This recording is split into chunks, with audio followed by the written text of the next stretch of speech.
খ্ৰীষ্টান আদিবাসীসকলক সাংসদ কামাখ্যা প্ৰসাদ তাছাই বিৰোধ মন্তব্য কৰাক লৈ তীব্ৰ প্ৰতিক্ৰিয়া সদৌ অসম আদিবাসী ছাত্ৰ সন্থাৰ অহা কাইলৈ ৰাজ্যজুৰি সাংসদ কামাখ্যা প্ৰসাদ তাছা আৰু প্ৰধানমন্ত্ৰী নৰেন্দ্ৰ মোদীৰ প্ৰতিকৃতি দাহ কৰিব সদৌ অসম আদিবাসী ছাত্ৰ সন্থাই আদিবাসী জনগোষ্ঠীক সাংসদ কামাখ্যা প্ৰসাদ তাছাইক বিৰোধ মন্তব্য কৰাক লৈ তীব্ৰ প্ৰতিক্ৰিয়া সদৌ অসম আদিবাসী ছাত্ৰ সন্থাৰ যোৱা 24 জুলাইত এটা বৈদ্যুতিক চেনেলত আদিবাসীসকলৰ জনজাতিকৰণক সন্দৰ্ভত মন্তব্য দিবলৈ গৈ খ্ৰীষ্টান আদিবাসীসকলে জনজাতিকৰণ নেপায় খ্ৰীষ্টান আদিবাসীসকলে কৰম পূজা নকৰে খ্ৰীষ্টানসকলে বিজেপিক ভোট নিদিয়ে আদি মন্তব্য আগবঢ়াইছিল সাংসদগৰাকী এই মন্তব্যৰ পিছতে জাঙুৰ খাই উঠিছে সদৌ অসম আদিবাসী ছাত্ৰ সন্থা সাংসদগৰাকীক তীব্ৰ গৰিহণা দিয়াৰ লগতে অতি শীঘ্ৰে ক্ষমা খোজাৰ দাবী জনাই সদৌ অসম আদিবাসী ছাত্ৰ সন্থাৰ কেন্দ্ৰীয় নেতৃত্বই ইফালে অহা কাইলৈ ৰাজ্যজুৰি সাংসদ কামাখ্যা প্ৰসাদ তাছা আৰু প্ৰধানমন্ত্ৰী নৰেন্দ্ৰ মোদীৰ প্ৰতিকৃতি দাহ কাৰ্যসূচী লোৱা হ'ব বুলি জানিবলৈ দিছে সদৌ অসম আদিবাসী ছাত্ৰ সন্থাই 24 জুলাইত কাজিৰঙা লোকসভা সমষ্টিৰ সাংসদ কামাখ্যা প্ৰসাদ তাছাই এক বৈদ্যুতিক মাধ্যমৰ সাক্ষাৎকাৰত তেখেতে আদিবাসী জনগোষ্ঠী জনজাতিকৰণৰ সন্দৰ্ভত মন্তব্য দাঙি ধৰিবলৈ যাওঁতে আদিবাসী জনগোষ্ঠীক বিৰূপ মন্তব্য কৰিছে আৰু যিসকল আদিবাসী জনগোষ্ঠীৰ খ্ৰীষ্টান ধৰ্মাৱলম্বী লোক আছে তেখেতসকলৰ বিৰোধ মন্তব্য কৰিছে তেখেতে কৈছে যে যিবিলাক ওৰাং মুণ্ডা সাঁওতাল যিবিলাক হিন্দুত আছে তেওঁলোকে জনজাতি পাব কিন্তু যিবিলাক খ্ৰীষ্টান ধৰ্মাৱলম্বী ওৰাং মুণ্ডা সাঁওতাল কলবিল যিবিলাক আছে তেওঁলোকে জনজাতিকৰণ নাপাব বিজেপি খ্ৰীষ্টানসকলে ভোট প্ৰদান নকৰে এনেকুৱা ধৰণৰ এটা মন্তব্য কৰি বৃহত্তৰ আদিবাসী সমাজখনক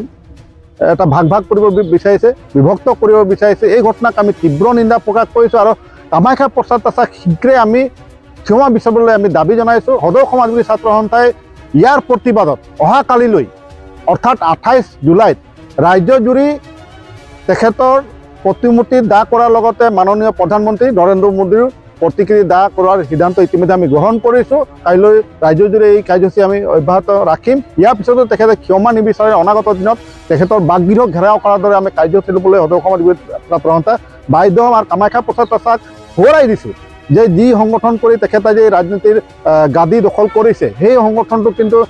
সেই খ্ৰীষ্টান ধৰ্মাৱলম্বী লোকসকলে জন্ম দিছিলে এটা গীৰ্জাঘৰৰ কম্পাউণ্ডত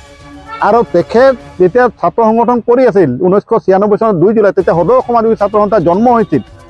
এই সময়ত কিন্তু তেখেত ছাত্ৰ সংগঠনৰ নেতৃত্ব বহন কৰিছিল তেতিয়া গোষ্ঠীগত সংঘৰ্ষ হৈছিল আৰু গোষ্ঠীগত সংঘৰ্ষৰ প্ৰতিবাদ নকৰাৰ ফলতহে আজি সদৌ অসম আদিবাসী ছাত্ৰ সন্থাৰ দৰে সংগঠন জন্ম হৈছে গতিকে তেখেত এনেধৰণৰ বিৰূপ মন্তব্য ভৱিষ্যতে যাতে নকৰে ইয়াত আমি তীব্ৰ প্ৰতিবাদ কৰিম আৰু কামাখ্যা প্ৰসাদ তাছাৰ এই যি এটা বিজেপিৰ এটা মুখা পিন্ধা এটা নেতা তেখেত কেতিয়াও আমাৰ জনগোষ্ঠীৰ নহয় বুলি আমি ক'ব বিচাৰোঁ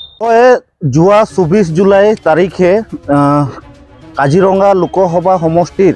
সাংসদগৰাকী কামাখ্যা প্ৰসাদ তাছাই এটা বৈদ্যুতিক সংবাদ মাধ্যমৰ সাক্ষাৎকাৰত তেখেতে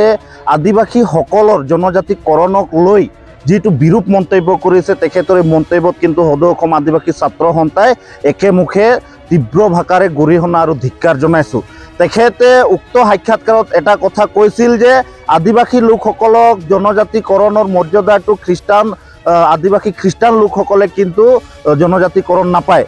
আমি তেখেতক আজি সুধিব বিচাৰিছোঁ কামাখ্যা প্ৰসাদ তাছা কোন হয় তেখেতে প্ৰথমে নিজৰটো চাওক তেখেতে ক'ৰ পৰা আহিছে কি কথা কি নাই এই কামাখ্যা প্ৰসাদ তাছা কিহত পৰে কি নাই তেখেতে নিজৰ এইটো স্থিতিটো স্পষ্ট কৰক তেখেতে আৰু এটা কথা কৈছিলে যে আদিবাসীসকল খ্ৰীষ্টান ধৰ্মৰ লোকসকলে কৰম পূজা নকৰে আমি তেখেতক এটা কথা সোঁৱৰাই দিব বিচাৰিছোঁ কৰম পূজা নহয় কৰম এটি পৰৱ হয় এটি উৎসৱ হয় তেখেতে এজন জনপ্ৰতিনিধি হয় তেখেতে এজন জনপ্ৰতিনিধি হয় এই বুৰ্বক মানুহৰ নিচিনা তেখেতে কথা ক'বলৈ তেওঁ কোনে অধিকাৰ দিলে